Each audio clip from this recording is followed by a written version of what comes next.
everyone, my name is Chloe and today I'm here to do my February in and out. So if you have not seen one of these videos, this is a video in which I just tell you everything that I'm hauling for the month and everything that I'm unhauling. So in 2021, my goal has been to read off my shelves. In 2021, I have failed miserably. So every month I have added to my shelves, and this is going to be a big haul and a very small unhaul. However, I did a lot of reading off my shelves. So the total overall, I'm adding 11 to my TBR. So let's just get into it. So first I'm going to start with the unhaul because it is small. So the first one is The Perfect Nanny by Layla Slimani. I read this as a part of the Black Author Readathon, and I hauled this just in January. So I feel good, like quick turnaround time. But this one is about a nanny who is taking care of these kids, and in the first page you find out the kids are dead, the nanny did it, the mom's distraught, whatever. Well, the story goes on and we're learning more and more and more about this nanny, and it feels very ominous and very like what's going to happen and very stressful, but it leads up to nothing. Like the conclusion is what you know on the first page. And so I didn't really care for this, and I will be passing it on. Next is The Scent Keeper, and this is one that I'm both hauling and unhauling this month. So my mom gave me this book, and this is a Reese's Book Club, and it wasn't bad. It definitely wasn't bad. It started off really slow for me, and then it kind of like, I don't know. It like had a good middle, bad end. This book is about this girl who lives on an island alone with her dad, and her dad has all of these bottles of scents. So it's like a piece of paper in a liquid, and you open it and it smells like a certain memory or a certain time. So then something happens, and so she is taken off the island and starts to live in the cove, I think. And we find out more about her dad and like this technology where they are trying to basically bottle scents, and so it failed, and so he kind of ran away, and now she's back on the cove, and she I don't want to say a whole lot more, but scent is very powerful in this, as you may guess because of the title. So she really talks a lot about scents, and she gets in the perfuming business and all of these different things. There's a little bit of a romance going on, and overall it was fine, but I won't read it again. So those are my only two unhauls. Now, a couple of these hauls I have read, but let's just get into it. So for the hauls, I'm going to start with ones that I bought myself. And you guys, Facebook Marketplace, it is a doozy. And this month I'm vowing to stay off there because I just am hauling all of these books, and I just can't. I can't keep it up. I mean, not if I'm going to read off my shelf. So I have a few from that I've bought, and 1, 2, 3, 4, 5, 6, 7, 8, 9, 10, 11, 12, 13 are thrillers that I'm going to talk very briefly about because I don't know a whole lot about them, and I kind of want to leave it that way. So let's just get into it. The first one is Dear Wife by Kimberly Bell. I don't know much about this except it's a novel of suspense. Some vows are meant to be broken. I think it's about a woman who is plotting to leave her husband, and then a husband who comes home and his wife is gone, but they're supposedly two different people. I don't know. Kimberly Bell has been kind of hit and miss for me, so I'm not sure if I'm going to love this. It's also kind of a thinner mass market paper, like it's a thinner trade paperback or a larger mass market. I don't know what the word for these are, but not my favorite, but I'm glad I have this and can give it a shot, because if I don't like this, I might just say Kimberly Bell is not for me, but this will be a good test. We've got The Night Olivia Fell, and this is by Christina McDonald, and it says an emotionally charged mystery. I don't know if this one is necessarily like a thriller, but this is about a woman who gets a call that her daughter has fallen off a bridge, and she's pregnant and brain dead, but they have to keep her alive for the sake of the baby. So sounds really stressful. What's going on? Was she pushed? Was it intentional? I don't know. Next is Someone We Know by Sherry LaPena, and I love Sherry LaPena, and so this one is about a boy, I think, who's like sneaking around to neighbors' houses and breaking in and stuff. I don't really know a whole lot more than that, but the cover is very, very creepy. Next is The Last Flight by Julie Clark, and I'm so excited to read this. So this is about two women who meet in the airport and then decide to like swap identities, and one takes the other's flight and vice versa. And I think one of the planes crash. I don't know that for sure, but this one I've just like really been anticipating. Next is You Are Not Alone by Greer Hendricks and Sarah Pecknin. I think this is about sisters, maybe, but I have read one book by this author duo and I didn't love it, The Wife Between Us. So we'll see if I like this one better. I've kind of heard people typically like one or the other, but I don't know. Yeah, I'm excited to try it. I am trying to go into this with as little expectations as possible. Next is No Exit by Taylor Adams, and I have heard so many good things about this, and every time somebody talks about it, I comment, I need to read this, and I've heard a couple of negative things since I've been commenting that, but this is about a snowy road, and somebody is stopped at a rest stop because it's so snowy and that kind of stuff, and they see a child locked in a car, so they're trying to figure out who in this rest stop has a child locked in the car. I've heard it's very fast moving, very suspenseful, and I am very excited to hear like what my thoughts are on it. Next is The Other Misses by Mary Kubica, and I like Mary Kubica a lot, and so I don't know a whole lot about this except I think a couple moves into a new neighborhood and their neighbor is found dead, maybe? So we'll see. Next is A Good Marriage by Kimberly McCreight, and I really don't know anything about this except that I've heard a lot about it. I think it's about a woman who, like, she's a lawyer and her friend, her old friend or something calls and is like, hey, I am on trial for killing my wife. Will you help me? I think that's what this is about. So sounds interesting. Next is The First Mistake by Sandy Jones. And now I am in the minority in the fact that I really liked The Other Woman by Sandy Jones. So this one is about the wife, her husband, and her best friend. The first mistake could be her last. So I'm excited. Next is For Better and Worse by Margot Hunt. And this one is about a couple who, like, when they're first dating, they decide, like, hey, how do you think we would be able to get away with a murder? And so now I think years later, maybe something they're trying to do it.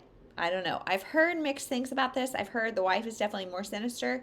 I don't know if that's true, but I'm excited. Next is Pretty Little Wife by Darby Kane. This is another one that I've heard very divisive things about. Like, all of these thrillers I've heard a lot about and kind of hit and miss. And so I'm really excited to see what my thoughts are. There's more than one way to end a marriage.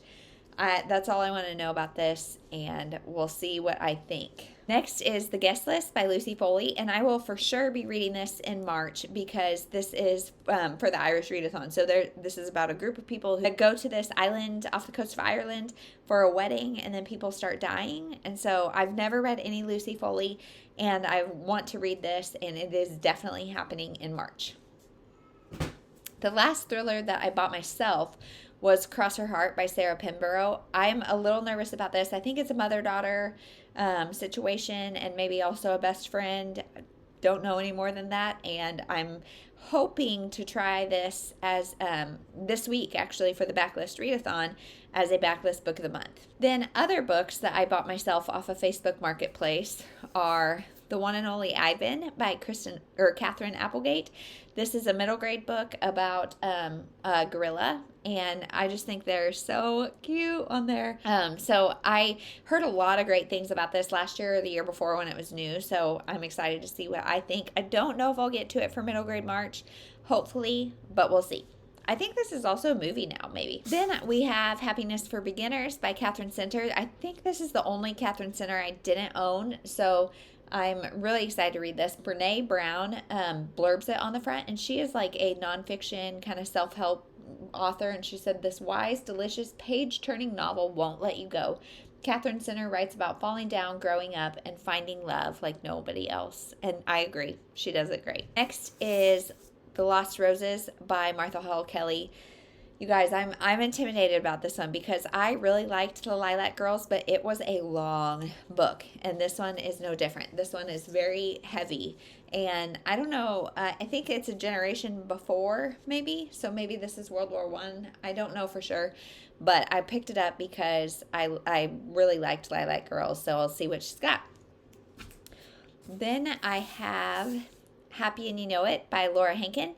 This one is about a girl who decides to like take this job as a music teacher or whatever for a bunch of housewives and their kids, and it's just about like suburbia and motherhood, and this sounds like right up my alley. Next is Ghosted by Rosie Walsh, and this is about a girl who starts dating this guy and then he disappears. So what happened to him? I don't know.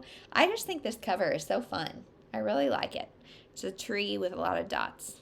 I wonder if it means anything. It says 7 perfect days, then he disappeared.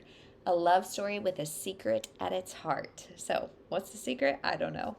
So that's it for the Facebook Marketplace. And then I got my first book of the month ever order this month. I skipped January and then got 2 in February. So I got Honey Girl by Morgan Rogers. And this is about a girl who goes to Vegas and wakes up married. And that is totally not her normal thing. She's married to, like, wakes up, I think, next to this woman and she's married. And so she's trying to figure out what the heck happened. I have heard that this is kind of more of like a women's fiction, literary fiction than a romance. And you guys know, like, that's not a negative thing to me. I'm really excited about that. So I want to see what all the hype is. The next one that I got, you'll be shocked, it is The Four Winds by Kristen Hanna. So I love Kristen Hanna. If you didn't see, I did a vlog reading her oldest 3 books, and they definitely were different and all like kind of historical. I'm glad she has grown a lot since then. It was the early 90s. And she just seems to keep getting better and better. And this one is about the Great Depression. And this like wheat cover and stuff feels very like home to me. So we'll see what I think of this. It's also kind of thick, but I plan to read this soon. I know that there is a historical fiction book club that is just starting. And this is going to be the April read. So maybe I'll try to read it for that. 5 more. So next I have one that I received from the publisher. So I have When We Were Young by Jacqueline Goldis. And this one was sent to me by Forever, so thank you to them. This is a World War II story, but it's about 3 different timelines. So it's in Corfu in 1942, in Corfu in 2004, and then in Florida in 2019. So I love multiple timelines and multiple perspectives. I love World War II stories. I don't think they'll ever be overdone for me, so I'm excited for this one. Next is The Chain by Adrienne McKinty. And this one was so sweetly sent to me by Izzy from Happy For Now. She sent this as a congratulations for hitting 1,000 subscribers, and I can't wait to read this. So this is about a chain letter, basically, where somebody like kidnaps your kid and then you have to do something to somebody else's kid in order to get your kid back. And I've just like the concept terrifies me, but in the best way. Then the last 3 are all ones that my mother has given me. It is The Endless Beach by Jenny Colgan, and I don't really know anything about this. It's number 2 in a series, so I haven't read it yet, but Jenny Colgan, I generally like her. There's definitely some hits and some misses in there, but she writes pretty cute, just kind of rom-com romance, so we'll see. And then last is Oona Out of Order by Margarita Montemore. And you guys know I read this and really liked it. This is about a woman named Oona who she wakes up after her birthday, which is also New Year's Eve, every year. And she's in a different year of her life and it does not go in order. So she's like 18, then 52, then 20, then 30, and just bounces all over. And so it's her trying to piece together her life and really figure out like the bigger message in this. And I liked it a lot. So that is my February in and out. Here is to hoping that March will be better. I am filming this on March 7th. I'm really behind the ball on this one. And I was just telling Sarah and Bree that I have got to film this because I am already getting confused with the hauls and unhauls for this month. So there's definitely more coming in and more going out, but I'm hoping it will be more balanced this month, or maybe even I'll get rid of more and read more than I bring in. Here's to hoping. If you have read any of these, let me know which ones I should prioritize, because like I feel like, especially with the thrillers, I have so many good ones and so many that I'm so excited about. I don't know which to do first. So let me know. And that is it. We'll talk to you in the next one. Thank you for watching.